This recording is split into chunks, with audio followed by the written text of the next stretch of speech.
मनापासून मनापर्यंत. सर्वात मोठी ब्रेकिंग न्यूज आपण पाहतात. शिर्शी तालुका कंधार जिल्हा नांदेड या गावातील काही नागरिकांचे असे म्हणणे आहे की गेल्या 8 महिन्यापासून आम्हाला पिण्याचे पाणी मिळत नाही आहे. गावामध्ये जलजीवन योजना आलेली आहे, तरी या योजनेतील विहिरीचे पाणी कमीत कमी 30 मिनिट चालत आहे. याचाच आढावा आमचे प्रतिनिधी भारत वानेर यांनी घेतला आहे. आपण बघू शकता.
बालाजी चेरले, राहणार शिर्शी पेटवड, तालुका कंधार, जिल्हा नांदेड या गावातला रहिवासी असून मी पाठीमागं 10 जानेवारीला ग्रामसेवकाला माहितीचा अधिकाराचा अर्ज दिल्यामुळे गावामधून मला सरपंच आणि त्यांच्या कार्यकर्त्यांनी जीवे मारण्याची धमकी दिलेली आहे. कशामुळे अर्ज तू कशामुळे दिला आहे, तुला काय गरज आहे, तू कोण आहे विचारणारा म्हणून ही धमकी दिलेली आहे. गावामध्ये कशाचा अर्ज देतात? माहितीचा अधिकार. आतापर्यंत गावामध्ये निधी किती आला, गावामध्ये आतापर्यंत निधी किती आला, कामं काय झाले किंवा कामं किती शिल्लक आहेत ही विचारणा केल्या असता मला धमकी देण्यात आलेली आहे. गावाची समस्या काय आहे तुमच्या नेमकी? गावाची समस्या काय, जनतेला पूर्ण पाणी येत नाही आणि सरपंचाला पाण्याचा कुठं पाईप जर फुटलेला असेल, आम्ही मागणी केल्यामुळं सरपंच म्हणतो की मी काय माझ्या घरून करून देऊ का.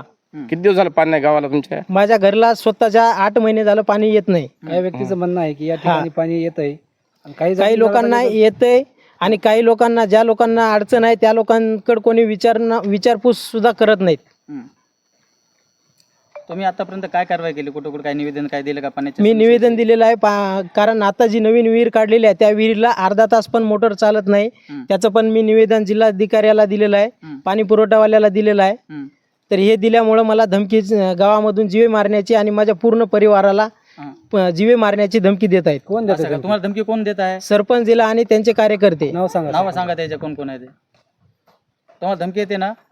सरपंच नाव सांगा ना. सरपंच कार्यकर्ते जे कोण आहे, तुम्हाला कोण कोण धमकी देते नाव सांगा. मला फोनवर धमकी दिलेली आहेत. हां, त्यांच्याकडे आपल्याकडे काय प्रूफ वगैरे काय आहे? नाही, रेकॉर्डिंग केलेली नाही मी. हां, पण मला धमकी दिलेली आहे जीवे मारण्याची. असं का? हा, तुला बघून घेतो, तुला जीवे हाणतो म्हणून म्हणत आहेत.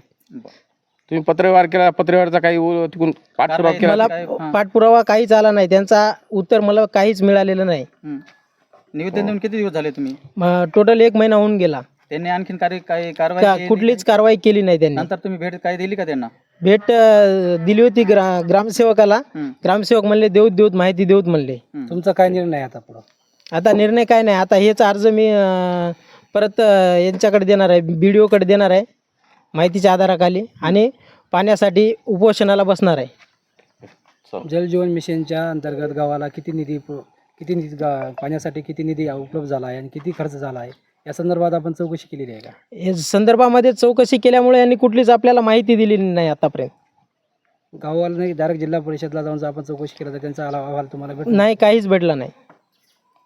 तुमच्या सहभागामध्ये या आंदोलनामध्ये किती लोक आहेत तुमच्यासोबत?